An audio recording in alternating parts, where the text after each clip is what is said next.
The title of my talk, I'm going to be speaking this morning about engaged Buddhism.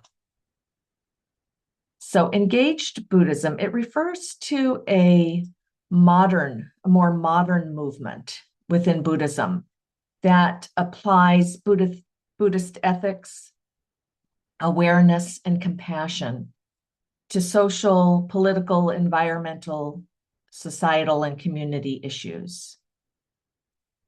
It emphasizes bringing the practice off the cushion and into the world. So typically, Thich Nhat Hanh, a Vietnamese Buddhist teacher in the 1950s and 60s, he's credited with coining the term engaged Buddhism. I'm going to pronounce it in Vietnamese. I'm going to mispronounce it, engaged Buddhism in Vietnamese, because this is how it's talked about. Phat Giao Dan Tan. So it's interesting. They even have the word in Vietnamese for engaged Buddhism, because during the Vietnam War, he advocated and was a large advocate for peace, and he linked mindfulness and awareness with social action. But engaged Buddhism has a long history in Buddhism where it wasn't called engaged Buddhism. In the early years, the Buddhist communities participated in caring for sick members, the welfare of the society and the community around them, and had the goal to reduce suffering internally and externally. So I wanted to list the ways engaged Buddhism, I see it being practiced, or what it touches on these days, because it's very diverse. There's climate action and ecological grief work, or eco-dharma. There's racial justice and decolonization efforts. There's peace building efforts, gender equity and LGBTQIA support, economic and prison reform, trauma-informed mindfulness, I would say, is another way to talk about engaged Buddhism. So across these contexts, we really see a similar direction of meditation and ethical action in the world being inseparable. They come together. So yesterday we announced the shift that we're making in our daily online sangha here, which Nelly is going to start teaching on Thursdays. And this will start in January. You'll receive an email from our newsletter for our mailing lists about some of the details of it. Nothing will really change. You'll still show up here. But on Wednesdays, we're inviting the Buddhist Coalition of Democracy group that I've been leading into our weekly rotation. I've been teaching the group since October, and it has been an experiment of how reflective meditation pairs up with engaged Buddhism and activism. And we'll move into this change with care, because some of you might not feel as ready as we are to go in this direction, and that's understandable. We're introducing it with a new rhythm, gently, slowly, and with the intention of supporting our sangha members and the small group we're welcoming.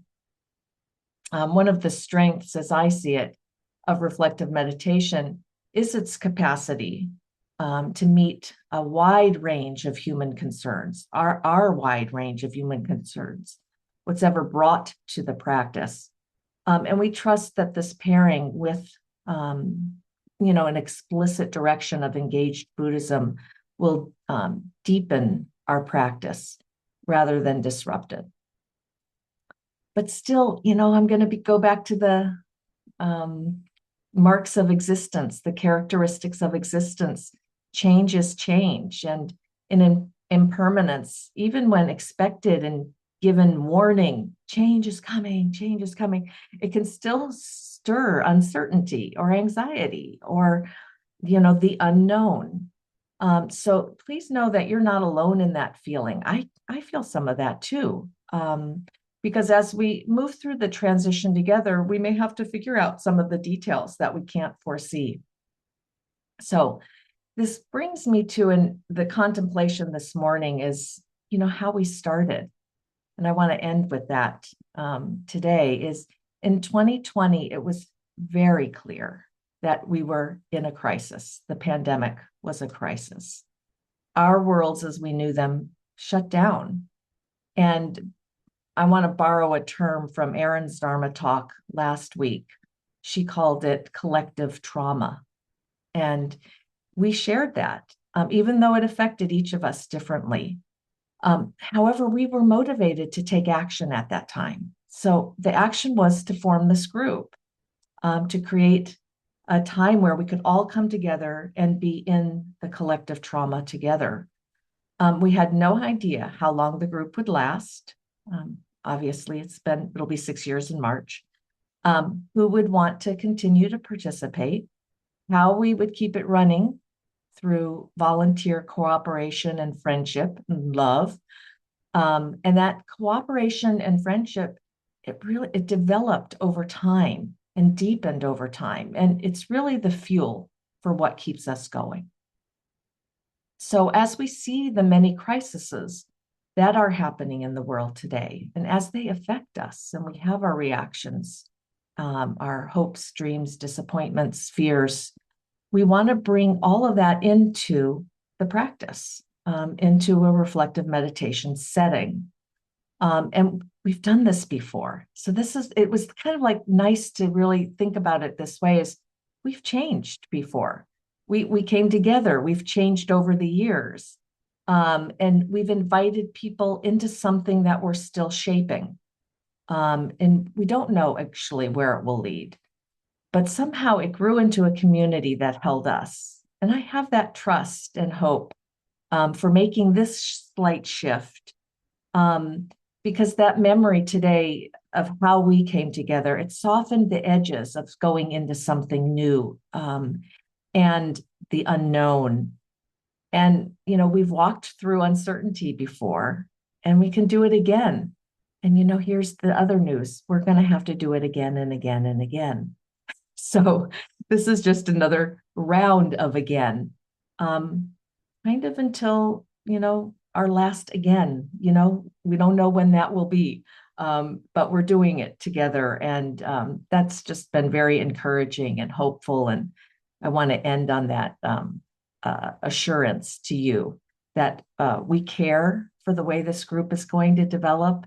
You care for the way this group is going to develop. And that means a lot.